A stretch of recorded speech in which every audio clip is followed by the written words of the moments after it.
தீர்க்க தரிசன புஸ்தகமும் 33வது அதிகாரம் 14வது வசனத்தை வாசிப்போம். எரேமியா தீர்க்க தரிசனத்தின் புஸ்தகமும் 33வது அதிகாரம் 14வது வசனத்தை வாசிப்போம். இதோ நாட்கள் வரும் என்று கர்த்தர் சொல்லுகிறார். அப்பொழுது நான் இஸ்ரவேலின் குடும்பத்திற்கும் யூதாவின் குடும்பத்திற்கும் சொன்ன நல்வார்த்தையை நான் நிறைவேற்றுவேன் என்று எரேமியா தீர்க்கதரிசியின் மூலியமாய் கர்த்தர் இந்த ஜனங்களுக்கு வாக்குத்தத்தத்தை ஒரு வார்த்தையை சொல்லுகிறார். இந்த ஜனங்களுக்கு சொன்ன நல்வார்த்தையை நான் நிறைவேற்றி தருவேன் என்று ஆண்டவர் சொல்லுகிறார். இந்த ஜனங்களுக்கு ஆண்டவர் சொல்லும்போது இதோ நாட்கள் வந்து கொண்டிருக்கிறது, சபைக்கும் நாட்கள் வந்து கொண்டிருக்கிறது, சபைக்கு வந்து கொண்டிருக்கிற உங்களுக்கும் ஆண்டவர் சொல்லுகிறார், நாட்கள் வந்து கொண்டிருக்கிறது, உங்களுக்கு நல்ல நாள் வந்து கொண்டிருக்கிறது. அந்த நல்ல நாளுக்காக அந்த குடும்பத்திற்கு, உங்கள் குடும்பத்திற்கு சொன்ன ஆண்டவருடைய வார்த்தையை ஆண்டவர் நிறைவேற்றுகிற விதமாய் தீர்க்கதரிசியின் மூலியமாய் இன்னும் ஆழமாய் ஆண்டவர் உறுதிப்படுத்துகிற ஒரு வார்த்தை சொல்லிய நல்வார்த்தையை நான் நிறைவேற்றுவேன் என்று ஆண்டவர் சொல்லுகிறார். ஒரு பக்கம் இந்த வசனத்தினுடைய ஆழம் இயேசு கிறிஸ்துவனுடைய வருகையை குறித்ததாய் சொல்லப்பட்டதாய் இருந்தாலும் ஆண்டவர் இந்த காலை வேளையிலே சொல்லுகிற காரியம், என் நல் வார்த்தையை உங்களுக்கு நிறைவேற்றுவேன். அவர் வார்த்தையை சொன்னால் அது நிறைவேற்றுகிற ஆண்டவராய் இருக்கிறார். உலகம் உண்டாகிறதற்கு முன்பாக ஆண்டவர் வார்த்தையினால் தான் எல்லாவற்றையும் சிருஷ்டித்தார் என்பதை அறிந்திருக்கிறோம். 7ஆம் நாள் பிறக்கும் பொழுது எல்லாவற்றையும் அவர் நிறைவேற்றினார் என்று நமக்கு வசனம் சொல்லப்பட்டிருக்கிறது.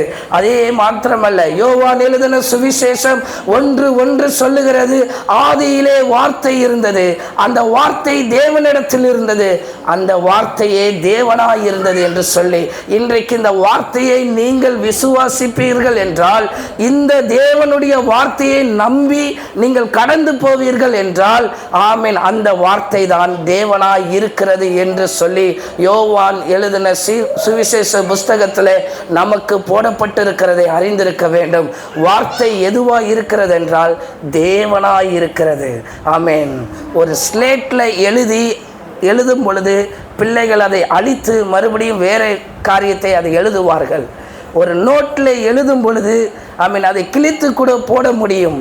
ஆனால் ஆண்டவருடைய வார்த்தையை கிழித்து போட முடியாது, அழித்து போட முடியாது. ஆண்டவர் அதை நிறைவேற்றி தருகிற ஆண்டவராய் இருக்கிறார். ஆமென். வசனம் சொல்லுகிறது, வார்த்தையே தேவன் என்று. நீங்கள் எந்த வார்த்தையை நீங்கள் விசுவாசிக்கிறீர்களோ அதுவே உங்களுக்கு தேவனாய் இருக்கிறார்.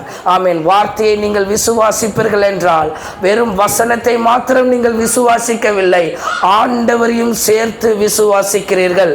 இந்த வேதத்துக்கு ஜீவன் இருக்கும் என்றால் ஜீவன் ஆண்டவருடையது, ஜீவன் கர்த்தருடையது. அந்த கர்த்தருடைய வார்த்தை இந்த காலை வேளையிலே கர்த்தர் சொன்ன நல் வார்த்தையை உங்களுக்கு ஆண்டவர் நிறைவேற்றி தரப்போகிறார். உங்களுக்கு ஆண்டவர் நிறைவேற்றுவார். ஆமென். பொய் சொல்ல அவர் மனிதன் அல்ல, மனம் மாற அவர் மனுபுத்திரன் அல்ல என்று வசனம் நமக்கு சொல்லி இருக்கிறது. அவர் பொய் சொல்லுகிறதை காட்டிலும் ஆமென் மனுஷனை போல அல்ல, மனம் மாறுவதற்கு, ஒருவேளை நான் இவனுக்கு சொல்லிவிட்டேன், இவன் என்னை விட்டு தூரம் போய் விட்டான், என்னை வணங்கவில்லை, என்னை விட்டு அவன் அதிகமாய் தள்ளி போய் விட்டான் சொல்லி மனம் மாறுகிறவர் அல்ல. ரட்சிக்கப்பட வைத்து பல வழிகளிலே நம்மளை கொண்டு வர வைத்து அனுபவத்தை தந்து மறுபடியும் மனம் திரும்புதலுக்கு ஏதுவாக கர்த்தர் நம்மளை நடத்துவார். இந்த காலை வேளையிலே நீங்கள் ஆண்டவரை விட்டு எவ்வளோ தூரம் போனாலும் கர்த்தர் உங்களை மனம் திரும்புதலுக்கு நேராய் ஆண்டவர் நடத்தி வருகிற ஆண்டவராய் இருப்பார். ஏனென்றால் அவர் மனம் மாறாதவர். ரட்சிக்கும் போது இருந்த அந்த அன்பும், தாயின் கருவில் உருவாகும் போது இருந்த அந்த அன்பையும் சேர்த்து ஆண்டவர் என்னாகமம் 23:19 சொல்லுகிறது, பொய் சொல்ல அவர் மனிதன் அல்ல, ஆமென், மனம் மாறுவதற்கு அவர் மனுபுத்திரனும் அல்ல. கர்த்தருடைய வார்த்தை பலன் உள்ளது, கர்த்தருடைய வார்த்தை ஊக்கம் உள்ளது, கர்த்தருடைய வார்த்தை உங்கள் வாழ்க்கையில் ஜெயம் தருகிறது.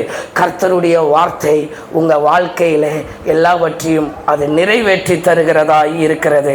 2 நாளாகமம் 6:15 வாசித்தால், தாவீதுக்கு வாக்குத்தத்தம் பண்ணி வாக்கினால் சொன்னதை தம் கரத்தினால் நிறைவேற்றினார்.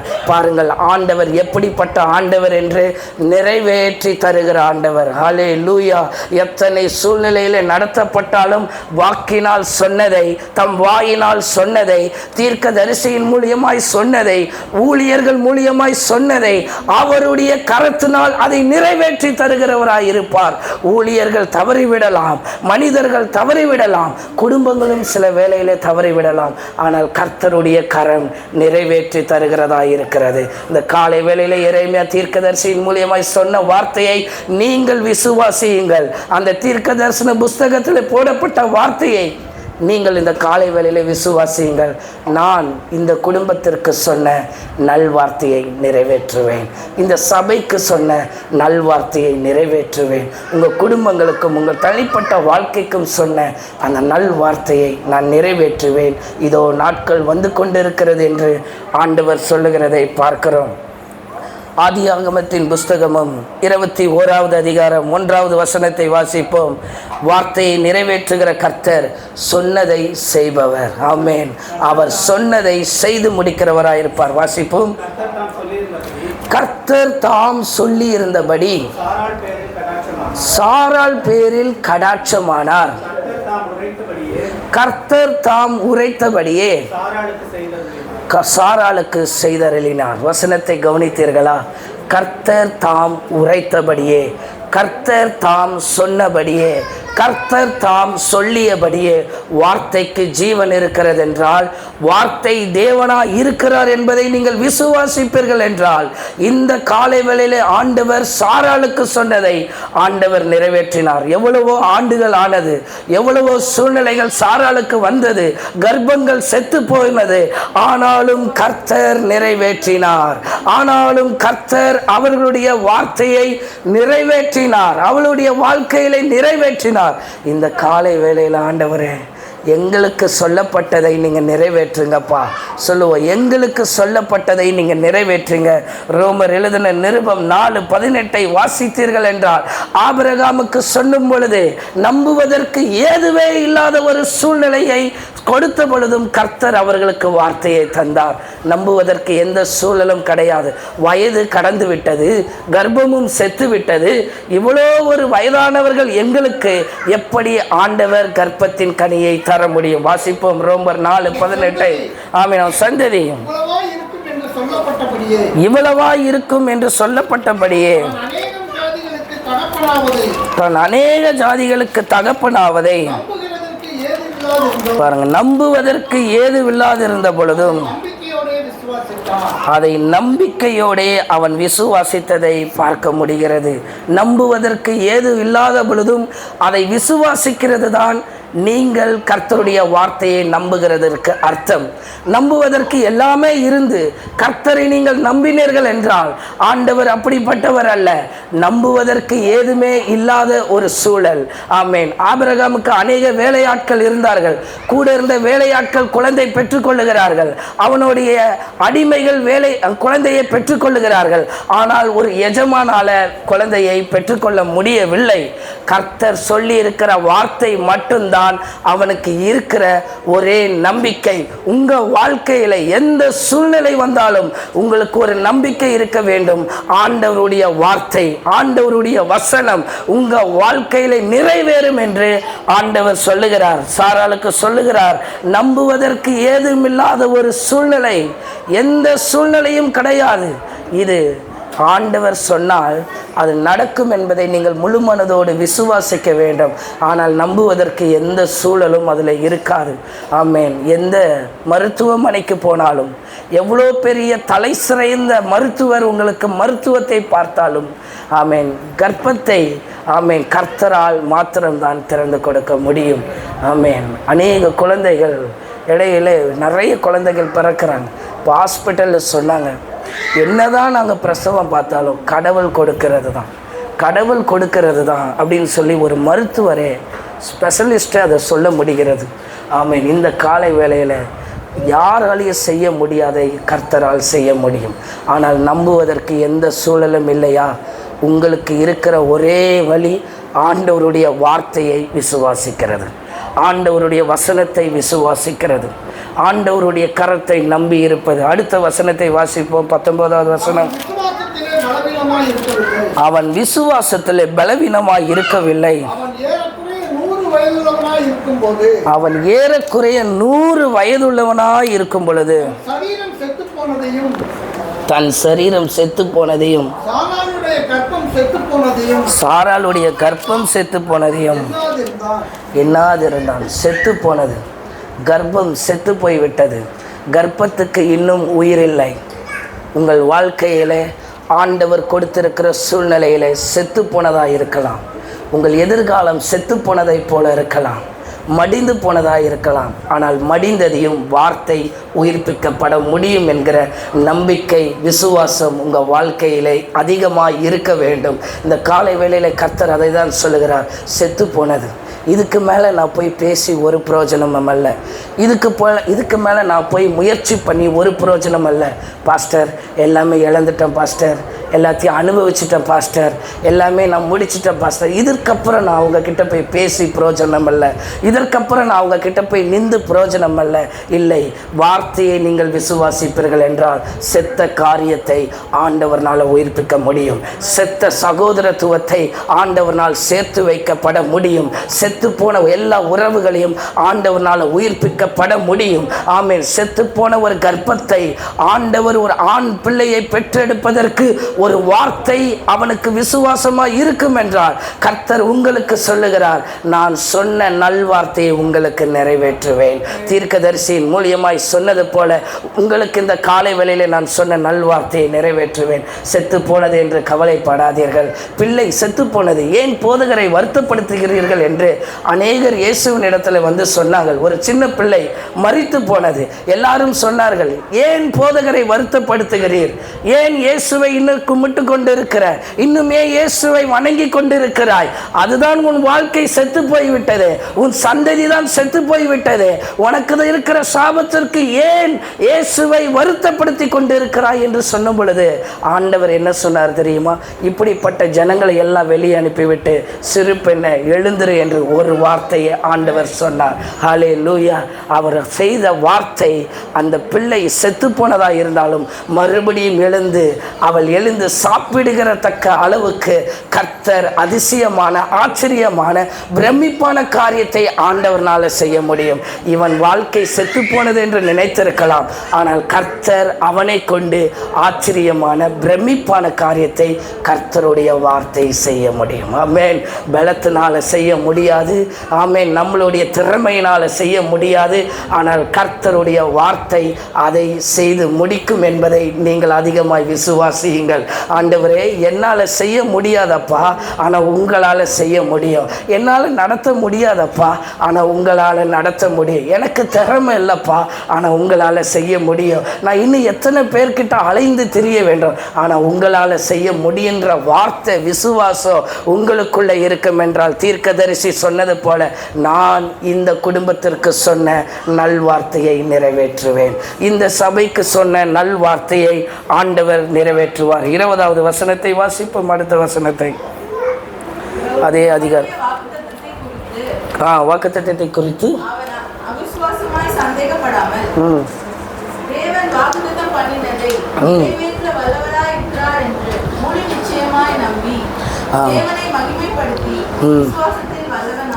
ஆமென். கொஞ்சம் கூட அந்த விசுவாசத்தில் சந்தேகம் கிடையாது, ஒரு துளி அளவும் சந்தேகம் கிடையாது.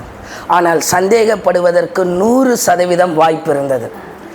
மனைவி வயதாகிவிட்டால், கர்ப்பம் செத்து போய்விட்டது, நானும் கிழவனாய் இருக்கிறேன், இதற்கு மேலே என்னால் என்ன செய்ய முடியும்? அவிசுவாசமாய் நினைப்பதற்கு, நம்பிக்கை இல்லாமல் நினைப்பதற்கு 100% வாய்ப்பு உள்ளது. ஆனால் ஆண்டவருடைய வார்த்தையை விசுவாசிப்பதற்கு 1% மாத்திரம்தான் வாய்ப்பு. நீங்கள் எதை தேர்ந்தெடுப்பீர்கள்? ஆண்டவர் கொடுத்த 1% தேர்ந்தெடுப்பீர்களா, இல்லை நீங்கள் அவிசுவாசமாய் உங்களுடைய நம்பிக்கை இல்லாத 100% தேர்ந்தெடுப்பீர்களா?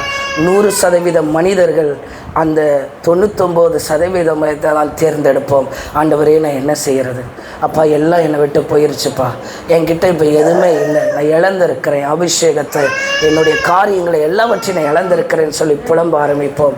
ஆனால் நம்பிக்கையிலே சந்தேகப்படவில்லை ஆபிரகாம். அவன் 99 தேர்ந்தெடுக்கவில்லை, அந்த ஒன்றை தேர்ந்தெடுத்தான். கர்த்தருடைய வார்த்தை இன்றைக்கு ஆண்டவர் உங்களுக்கும் சொல்லுகிறது தான் அதுதான். நீங்கள் மீதம் இருக்கிற 99 தேர்ந்தெடுக்க வேண்டாம். ஆண்டவர் கொடுக்கிற ஒரு வார்த்தை போதும். ஆண்டவர் உங்களுக்கு சொல்லுகிற அந்த ஒரு வார்த்தை போதும். சாராளுக்கு சொன்னபடியே ஆண்டவர் செய்தருளினார். சாராளுக்கே செய்து விட்டார் என்றால் உங்களுக்கு செய்வது எவ்வளோ நிச்சயம் அல்லவா? நமக்கு செய்வது எவ்வளோ நிச்சயம் அல்லவா? அதுதான் அவன் வாழ்க்கையிலே நீதியாக எண்ணப்பட்டது. ஆமென். நான் நீதிமானாய் நடக்க வேண்டும் என்று விரும்பினீர்கள் என்றால், பரிசுத்தவானாய் நடக்க வேண்டும் என்று விரும்பினீர்கள் என்றால், நீதி எதிலிருந்து பிறப்படுகிறது தெரியுமா? விசுவாசத்திலிருந்து பிறப்படுகிறது. அதுதான் அவன் வாழ்க்கையிலே நீதியாக எண்ணப்பட்டது என்று வசனம் நமக்கு சொல்லிக் கொடுக்கிறது. இந்த காலை வேளையில் விசுவாசியுங்கள், எல்லாவற்றையும் விசுவாசியுங்கள். ஏதுமில்லாத சூழ்நிலை இருந்தாலும் விசுவாசியுங்கள், செத்துப்போன சூழ்நிலை இருந்தாலும் விசுவாசியுங்கள். ஆண்டவருடைய ஒரு வார்த்தை போதும் உங்கள் வாழ்க்கையை தட்டி எழுப்பி கொண்டு போவதற்கு. 100க்கு அதிபதி வந்து சொல்லுகிறான், ஆண்டவரே, என் வேலைக்காரன் இப்படி கிடக்கிறான், நீர் வருவதற்கு பாத்திரன் அல்ல, ஒரு வார்த்தை மாத்திரம் எனக்கு சொல்லும், என் வேலைக்காரன் சொஸ்தமாவான் என்று. எப்படிப்பட்ட ஒரு விசுவாசம்! இயேசு ஆச்சரியப்படுகிறார். கடவுள் ஆச்சரியப்படுகிற அளவுக்கு நம்மளுடைய விசுவாசம் இருக்க வேண்டும். கடவுள் பிரமிக்கத்தக்க அளவுக்கு நம்மளுடைய விசுவாசம் இருக்க வேண்டும். அவன் விசுவாசிக்கிறது அப்படிப்பட்டதாக இருந்தது. ஒரு வார்த்தையை சொல்லும். இயேசு உடனே திரும்பி சொல்லுகிறார், இப்படிப்பட்ட ஒரு விசுவாசத்தை இஸ்ரவேலிலே நான் காணவே இல்லையே, இப்படிப்பட்ட ஒரு நம்பிக்கையை நான் காணவே இல்லையே. நீங்கள் அந்த ஒரு வார்த்தையை சொல்லும் ஆண்டவரே, என் வாழ்க்கை மாறிடும். நீங்கள் ஒரு வார்த்தை சொன்னால் போதும். ஆமென். ஒரு சினிமா நடிகர் சொல்லுவார் அல்லவா, ஒரு வாட்டி சொன்னால் 100 வாட்டி சொன்ன மாதிரி. ஆமென். ஆண்டவர் சொல்லுகிறதெல்லாம் ஒரு வாட்டி சொன்னால் 100 வாட்டி இல்லை, ஒரே வாட்டி தான். அந்த ஒரு வாட்டியை கர்த்தர் ஜெயமாய் மாற்றி கொடுக்க வல்லமை உடையவர். ஆமென். இந்த காலை வேளையில் சொல்லுங்க, என் வாழ்க்கையில் ஒரு வார்த்தை, ஆமென், இந்த வேதத்தில் ஒரு வார்த்தை வாசித்தால் அது ஜெயம்தான். நான் ஃபாஸ்டிங் ப்ரேயரில் சொன்னேன், புள்ளி ஸ்டாப் இந்த வேதத்தில் புள்ளி வைத்திருக்கிறது, அதுவும் ஆண்டவருடைய ஜீவன் உள்ளது. கமா போட்டிருக்கிறது, அதுவும் அதற்கும் ஜீவன் இருக்கிறது. இந்த நம்பர் இருக்கிறது, அதற்கும் ஜீவன் இருக்கிறது. இந்த வேதத்தில் எல்லாத்துக்கும் ஜீவன் இருக்கிறது. ஆமென். புள்ளி ஸ்டாப்பை பார்த்து ஒருத்தர் ரட்சிக்கப்பட்டிருக்கிறார். இதோடு முடிந்தது என்று ஒரு வசனம் அதில் போட்டு புள்ளி ஸ்டாப் வைத்திருக்கிறது. அந்த புள்ளியை பார்த்து ஒரு மனிதன் ரட்சிக்கப்பட்டிருக்கிறான். எல்லாவற்றுக்கும் இதற்கு ஜீவன் உண்டு. இந்த ஒரு வார்த்தையை சொல்லும், என் வாழ்க்கை மாறிடும். நீங்கள் சொல்லி கேளுங்க ஆண்டவர்கிட்ட, என் ஜீவியத்தில் ஒரு வார்த்தையை மாத்திரம் சொல்லுங்கப்பா, என் வாழ்க்கை மாறிவிடும் என்பதை நீங்கள் அதிகமாக அறிந்திருக்க வேண்டும். அவர் சொன்னதை செய்கிறவரை நம்மளை கைவிட மாட்டார், அதன்படி நடத்துவார். ஆமென். ஆண்டவர் சொன்னதை நிறைவேற்றுகிற ஆண்டவர். கடைசியாக என்ன நடந்தது என்றால், அந்த வார்த்தை கேட்டவுடன் இந்த வேலைக்காரர்கள் திரும்பி வீட்டுக்கு போகிறதற்கு முன்பாகவே வேலைக்காரன் சொஸ்தமானான். ஆமென். நீங்கள் விசுவாசித்தால் போதும், உங்கள் வாழ்க்கையிலே எல்லாவற்றையும் கர்த்தரால் மாற்ற முடியும். அவர்கள் கடந்து இயேசுவை பார்த்து கடந்து விட்டு திரும்பி போகும்போதே வீட்டில் அவன் சொஸ்தமாய் இருக்கிறான். நீங்கள் எந்த காரியத்துக்காக இந்த சபைக்குள்ளே இன்றைக்கு வந்திருந்தாலும், நீங்கள் விசுவாசித்து கடந்து போகும்போது, நீங்கள் வீட்டுக்குள்ளே போகும்போதோ நீங்கள் செய்யும் போதோ அந்த காரியத்தை ஆண்டவர் மாற்றி விடுவார். ஆமென். ஹல்லேலூயா. எவ்வளோ பெரிய ஒரு விசுவாசம்! நீங்கள் கடந்து போகும்போது அப்படிப்பட்ட விசுவாசத்தோடு கடந்து போக வேண்டும். 100க்கு அதிபதி ஆச்சரியப்படுகிறார்கள் ஜனங்கள். இயேசுவும் வரவில்லை, மேலே கை வைத்தும் ஜெபம் பண்ணவில்லை. இன்றைக்கு அப்படி தான் விசுவாசிக்கிறோம். மேலே கை வச்சா குணமாயிரும், ஊதுனா போயிடும், தண்ணி தெளித்தா போயிடும், ஸ்ப்ரே அடித்தா போயிடும். எது அடித்தாலும் அல்ல, உங்களுடைய விசுவாசம்தான் உங்களை ரட்சிக்கும். உங்களுடைய விசுவாசம்தான் நீங்கள் இந்த இடத்தை விட்டு வெளியே போகும்போது, உங்கள் வீட்டுக்குள்ளே போகும்போதே ஒரு மாறுதலை அது உண்டு பண்ணி இருக்கும். ஆமென். நான் சர்டிஃபிகேட் வாங்குவதற்கு ரொம்ப கடினப்பட்டேன். என்னுடைய பைபிள் காலேஜில் சர்டிஃபிகேட் கொடுக்க வேண்டும். நான் செக்குலர் காலேஜில் சர்டிஃபிகேட் வாங்கணும். நான் எனக்கு இருக்கிற அரியர் எவ்வளோ தெரியுமா?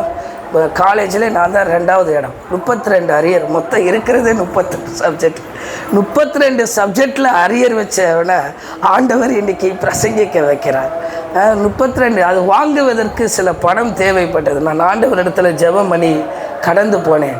போகும்போது பார்த்தால் அந்த HOD போக வேண்டியவர் அவர் போகாமல் எங்களுக்காக இருந்து சைன் பண்ணி கொடுத்து அந்த காரியத்தை உடனே ஒரு நாளில் முடிக்க ஆண்டவர் உதவி செய்தார். நம் ஜெபம் பண்ணி விட்டு கடந்து போகும்போது விசுவாசத்தோடு காரியம் அங்கே மாறுதலாய் முடிந்துவிடும். இந்த காலை வேளையில் விசுவாசத்தோடு நீங்கள் கடந்து போங்கள். ஆண்டவர் உங்களுக்கு பெரிய காரியத்தை செய்ய வல்லமை உடையவராய் இருக்கிறார். ஆமீன். ஆண்டவருடைய வார்த்தையை நிறைவேற்றுவதற்கு ஆண்டவர் நம்மளை சில இடத்துல மறைக்கிறார். ஆமீன். சிலர் இடத்திலிருந்து உங்களை மறைத்து வைத்திருக்கிறார். எரேமியா தீர்க்கதரிசன புஸ்தகத்தில் வாசித்தால் தெரியும். ஆமீன். அதில் சொல்லப்பட்டிருக்கிறது. ஆமீன். 36:26 ஆமீன். எரேமியாவையும் இன்னொரு பாராக் என்ற ஒரு மனுஷனையும் ஆமீன் ஆண்டவர் ஒளித்து மறைத்து வைக்கிறார். அவர் வார்த்தையை நிறைவேற்றுவதற்காக. இன்னைக்கு சிலர் இடத்திலிருந்து உங்களை ஆண்டவர் மறைத்து வைக்கிறார் என்றால் அவருடைய வார்த்தையை உங்களுக்கு நிறைவேற்றுவதற்காக. ஆமீன். அவர் தீங்கு நாளிலே தம்முடைய கூடார மறைவிலே ஒளித்து பாதுகாக்கிறார் என்று சங்கீதம் 27:35 சொல்லுகிறது. அவர் ஒளித்து பாதுகாத்து கண்மலையின் மேல் நம்மளை உயர்த்துவார். சில வேளையிலே நம்மளை மறைத்து வைக்கிறது எதற்காக? நம்மளை ஒளித்து வைக்கிறது எதற்காக? ஆமீன். நம்மளை கண்மலையின் மேல் உயர்த்துவதற்காக, நம்மளை கண்மலையின் மேல் ஆண்டவர் நிறுத்துவதற்காக நம்மளை ஒளித்து வைத்து கொண்டிருக்கிறார். நாம் தான் என்ன செய்யவும்?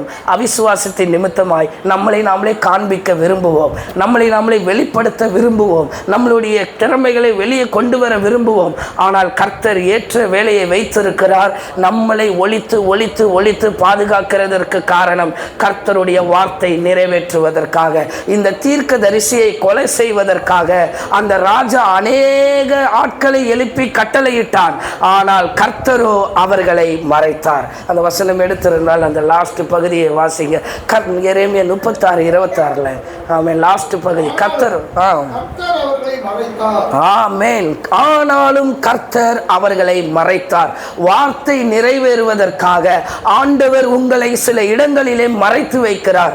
அவருடைய வார்த்தை உங்களுக்குள் நிறைவேறுவதற்காக கர்த்தர் சில இடத்திலிருந்து உங்களை இடம் மாற்றி ஆண்டவர் மறைக்கிறார். சாராளையும் ஆபிரகாமையும் ஆண்டவர் எகிப்துக்கு போகாமல் இருக்க வேண்டும் என்று சொன்ன பொழுதும் ஆமென் ஈசாக்கு போகவில்லை. ஆனால் ஆபிரகாம் கடந்து போனார் பஞ்சத்தின் நிமித்தமாய்.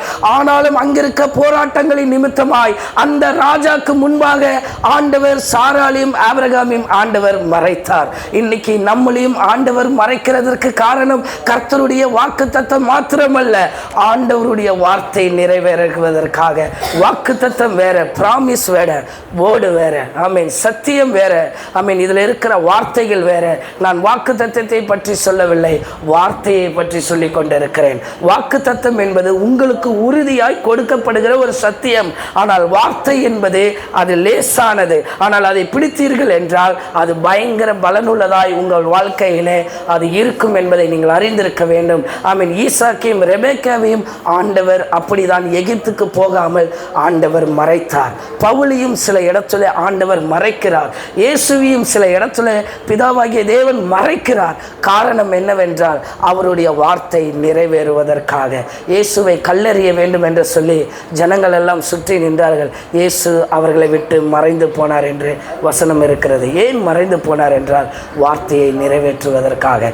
சில வேளையிலே ஆண்டவர் இல்லாதது போலவே தோணும். ஏனென்றால் அவர் மறைந்திருக்கிறதற்கு காரணம் நம்மளுடைய வார்த்தையை அவர் நிறைவேற்றுவதற்காக. நமக்காய் சொல்லப்பட்ட வார்த்தையை அவர் நிறைவேற்றுவதற்காக. இந்த காலை வேளையில் ஆண்டவரே ஏன் எனக்கு இந்த சூழ்நிலை நிமித்தமாக என்னை மறைத்து வச்சிருக்கிறீங்கப்பா? என் குடும்பத்தில் இருந்து என்னை மறைச்சு வச்சிருக்கலாம், சில இடத்துல இருந்து என்னை மறைத்து வைத்திருக்கலாம். எதற்காக என்றால் கர்த்தர் கண்மலையின் மேலே நம்மளை உயர்த்துவதற்காகவும் அவருடைய வார்த்தையை நிறைவேற்றுவதற்காகவும். ஹல்லேலூயா. ஏன் இந்த இடத்துல கொண்டு வந்து என்னை வைத்திருக்கிறீங்க? அநேகர் சொல்லுவாங்க, இந்த சபைக்கு எப்படி வர முடியும்? இவ்வளோ தூரம் இருக்கிறது. நானே கேட்டிருக்கிறேன், இவ்வளோ தூரத்தில் பஸ்ஸு வசதியும் கிடையாது. எப்படி ஜனங்கள் இதற்குள்ளே வருவார்கள் என்று நான் கேட்ட பொழுது இங்கேருந்து ஆள் யார் தெரியுமா? ஒரு ஆள் தான். ஆனால் இன்றைக்கு இவ்வளோ பேர் ஆண்டவர் கொடுத்திருக்கிறார். அவரை விசுவாசிக்கும் போது, அந்த வார்த்தையை விசுவாசிக்கும் போது ஏன் மறைக்கிறார் என்றால், கர்த்தர் நம்மளை அவருடைய வார்த்தையை நம்முடைய நிறைவேற்றுவதற்காக நம்மளை மறைத்து மறைத்து மறைத்து எல்லா வேலை ஸ்தலத்தில் நம்மளை மறைக்கிறதற்கு காரணம், எல்லா விதமான சூழ்நிலையிலே நம்மளை மறைக்கிறதற்கு காரணம் அவருடைய வார்த்தையை உங்களுக்கு நிறைவேற்றுவதற்காக. அந்த வார்த்தை நிறைவேற கடைசியாய் நீங்கள் காத்திருங்கள். இந்த வார்த்தையை நிறைவேற உங்கள் வாழ்க்கையிலே நீங்கள் காத்திருக்க வேண்டும். இந்த வார்த்தை உடனே நடக்காது. இந்த வார்த்தைக்காக நாம் காத்திருக்க வேண்டும். இந்த வார்த்தைக்காக சில பிரயாணத்தை நாம் மேற்கொள்ள வேண்டும். கர்த்தர் அதை தான் செய்வார். ஆமென். எதற்காக உங்களுக்கு இந்த சபையை காண்பித்திருக்கிறார் என்பது தெரியுமா? வார்த்தையை நிறைவேற்றுவதற்காக. அவருடைய வார்த்தை உங்கள் வாழ்க்கையில் நிறைவேற்ற போகிறார். அதை தான் தீர்க்கதரிசி சொன்னது போல, வார்த்தை நிறைவேற காத்திருங்கள். ஆண்டவராகிய இயேசு கிறிஸ்து சீஷர்கள் எல்லாரையும் பார்த்து சொல்லுகிறார், என் வாக்குத்தத்தம் நிறைவேறுவதற்கு நீங்கள் காத்திருங்கள். என் வார்த்தை நிறைவேறுவதற்கு நீங்கள் எருசலேமை விட்டு போகாமல் காத்திருங்கள். அப்போஸ்தலர் 1:5 வாசிப்போம். ஆமென். வார்த்தை நிறைவேறுவதற்காக, வாக்குத்தத்தம் நிறைவேறுவதற்காக நீங்கள் காத்திருங்கள். கர்த்தர் உங்களுக்கு ஏற்ற வேளையிலே அதை செய்வார். இது ஆகையால் நீங்கள் எருசலேமை விட்டு போகாமல் என்னிடத்தில் கேள்விப்பட்ட பிதாவின் வாக்குத்தத்தம் நிறைவேற காத்திருங்கள். அந்த வாக்குத்தத்தம் நிறைவேற, இது பரிசுத்த ஆவியானவரை பற்றி குறித்த வசனம். அவர்கள் அபிஷேகம் பெறுவதற்கு காத்திருந்தார்கள். ஆனால் நான் உங்களுக்கு சொல்லுகிறேன், ஆண்டவர் வாக்குத்தத்தம் பண்ணிவிட்டால், ஆண்டவர் வார்த்தையை உங்களுக்கு தந்துவிட்டால், அந்த வார்த்தைக்காக காத்திருங்கள். கர்த்தர் அதை நிறைவேற்றி கொடுப்பார். நம்மளுடைய ஸ்தாபனத்தில் கடந்த வருஷத்தில் ஒரு பாஸ்டரை ஒரு கிராமத்தில் போட்டிருந்தாங்க. 2 பாஸ்டர். ஒரு பாஸ்டர் ஒரு கிராமத்துக்கு போய் என்னால் இங்கே செய்ய முடியாதுன்னு சொல்லி போய்விட்டார். இன்னொரு பாஸ்டர் அங்கே வைராக்கியமாக இருந்தார். நான் அவரிடத்துல கேட்டேன், எப்படி நீங்கள் இதில் இருக்கிறீங்க, நல்லா படிச்சிருக்கிறீங்க, எப்படி இந்த இடத்துல நீங்கள் ஊழியம் செய்வீங்கன்னு. வார்த்தை நிறைவேற காத்திருக்கிறேன். கர்த்தர் எனக்கு கொடுத்த தரிசனம் இதுதான், எனக்கு கொடுத்த இடம் இதுதான், அதை நம்பி நான் காத்திருக்கிறேன் என்று அந்த மெய்ப்பன் சொன்னதை பார்க்க முடியும். அதுபோல் வார்த்தை நிறைவேற நீங்கள் காத்திருக்கும் போது ஆண்டவர் மிகப்பெரிய காரியத்தை உங்கள் வாழ்க்கையிலே செய்வார். ஆபிரகாம் எத்தனை வருடங்கள் காத்திருந்தார். ஆமென். நம்மளாக இருந்தால் என்ன சொல்லியிருப்போம்? ஆபிரகாமே நீ இன்னும் ட்ரீட்மெண்ட்டு பார்க்காம இருக்கியா? ஈசாக்குக்கு சீக்கிரமாக புருஷவாக்கத்துக்கு போ, அங்கே ஒரு ஹாஸ்பிட்டல் இருக்குது, கருத்தரிப்பு மையம், அங்கே போய் பாரு. ஆபிரகாம் சொல்கிறாரு, அங்கேயோ என்ன செய்ய முடியல, ட்ரீட்மெண்ட் சரியில்லை. அப்படியா? தாம்பரம் போ, அங்கே ஒரு ஹாஸ்பிட்டல் இருக்குது, அங்கே போய் பாரு. இன்னும் ஒன்று சொல்கிறேன், நான் ஒரு கோயில் காட்டுறேன், அங்கே போ, அங்கே போய் ஒரு 3 முடிச்சை போட்டுட்டு வா, ஒரு ஏதாவது பண்ணிட்டு வா. அந்த கோயிலில் உனக்கு என்ன கிடைக்கும்? குழந்தை கிடைக்கும். அப்போவும் கிடைக்கல. நம்மளாக இருந்தால் இப்படி தானே சொல்லியிருப்போம். ஆனால் அவன் விசுவாசித்து கொண்டிருந்தான். அவனுடைய சூழ்நிலையை சற்று யோசித்து பாருங்கள். செத்துப்போன கர்ப்பம், செத்துப்போன வாழ்க்கை, ஆனாலும் கர்த்தருடைய வார்த்தையை விசுவாசிக்கிறான். எது நிமித்தமாய்? ஆண்டவர் அவனுக்கு சொன்ன அந்த ஒரு வார்த்தை, அந்த ஒரு வார்த்தையை மாற்றம்தான் அவன் விசுவாசித்திருந்தான். இன்றைக்கு நீங்கள் அதை விசுவாசித்திருந்தீர்கள் என்றால் நீங்கள் எங்கும் ஓடி திரிந்து அலைவது தேவையில்லை. நீங்கள் அந்த விசுவாசத்தோடு இருப்பீர்கள் என்றால் கர்த்தர் அந்த வார்த்தையை உங்களுக்கு ஆண்டவர் நிறைவேற்றி தருகிறவராயிருப்பார். ஆமென். அதை வார்த்தையை நிறைவேற உங்களை மறைக்கிறவராயிருப்பார். அந்த வார்த்தையை நிறைவேற நீங்கள் உங்களுடைய வாழ்க்கையில் அதிகமாய் காத்து கொண்டு இருக்க கர்த்தர் உதவி செய்வார். இந்த காலை வேளையில் உங்களுக்கு ஆண்டவர் சொல்லுகிறார், இந்த குடும்பத்திற்கும், இந்த இஸ்ரவேலுக்கும், இந்த சபைக்கும் ஆண்டவர் சொல்லுகிற வார்த்தை, என் நல் வார்த்தையை நான் நிறைவேற்றுவேன். அவர் சொல்லிவிட்டு கடந்து போகிறவர் அல்ல, சொல்லிவிட்டு நம்மளை பார்ப்பவர் அல்ல. ஆபிரகாமுடைய வேலையாட்களுக்கு குழந்தை பிறந்தது, ஆபிரகாமுடைய அசிஸ்டண்ட்டுக்கெல்லாம் குழந்தை பிறக்குது, ஆனால் ஓனருக்கு இன்னும் குழந்தை பிறக்கலை. என்ன சொல்லுவாங்க? ஊழியக்காரருடைய விசுவாசி பிள்ளைகளுக்கு எல்லாம் நடக்கும்போது ஊழியருக்கு நடக்காத போது பாஸ்டருக்கு ஒன்று நடக்க மாட்டேங்குது, அப்படி தானே சொல்லுவாங்க. இந்த ஊழியருக்கு ஒன்று நடக்க மாட்டேங்குது. எவ்வளவோ சொல்லி இருக்கலாம், அது என்னுடைய விசுவாசம். வேலைக்காரர்கள் எவ்வளவோ சொல்லி இருக்கலாம். ஆபிரகாமே, என்னுடைய பிள்ளைக்கு, எனக்கு ஒரு பிள்ளை பிறந்திருக்கிறது, வந்து ஜெபம் பண்ண வாங்க. ஆபிரகாம் ஆஸ்தி உள்ளவனாக இருக்கிறான், அந்த பிள்ளைக்கெல்லாம் எடுத்து கொடுத்துருப்பான். ஆனால் தனக்கு ஒரு பிள்ளை இல்லையேன்னு வேதனைப்பட்டிருப்பான். ஆனால் அந்த வேதனையை காட்டிலும் அவன் அதிகமாக விசுவாசித்தது தேவனுடைய வார்த்தை. இன்றைக்கு வேதனையை காட்டிலும், வலியை காட்டிலும், உங்களுக்கு இருக்கிற நெருக்கத்தை காட்டிலும், உங்களுக்கு இருக்கிற போராட்டத்தை காட்டிலும் நீங்கள் அதிகமாய் விசுவாசிக்க வேண்டியது தேவனுடைய வார்த்தை. இந்த வார்த்தை உங்க வாழ்க்கையிலே நிறைவேறும். இது 100% நிறைவேறும். இது தேவனிடத்தில் இருந்து பிறந்த ஒரு வார்த்தை. இந்த வார்த்தையை இந்த காலை வேளையிலே விசுவாசித்து போற உங்களுக்கு ஆண்டவர் சொல்லுகிற காரியம், நான் உனக்கு சொல்லிய நல்வார்த்தையை, உங்கள் குடும்பங்களுக்கு சொல்லிய நல்வார்த்தையை நான் நிறைவேற்றி தருவேன். நீங்கள் விசுவாசத்தோடு ஒப்பு கொடுத்து ஜெபம் பண்ணி இந்த இடத்தை விட்டு கடந்து போங்கள். கர்த்தர் சொன்ன வார்த்தையை உங்க வாழ்க்கையில ஆண்டவர் நிறைவேற்றி கொடுப்பார். கண்களை மூடி ஆண்டவர் சமூகத்துல நீங்க நம்ம ஜெபம் பண்ணி ஒப்பு கொடுப்போம். ஆண்டவரே, எங்களுக்கு சொன்ன வார்த்தையை நீங்க நிறைவேற்றி கொடுங்கப்பா. எங்களுக்காக தந்த வார்த்தையை நீங்க நிறைவேற்றி தாங்கப்பா. எங்களுக்கு யார் செய்ய முடியும்? எங்களுக்கு எவர் செய்ய முடியும்? மனுஷனா? இல்லையே. உறவின்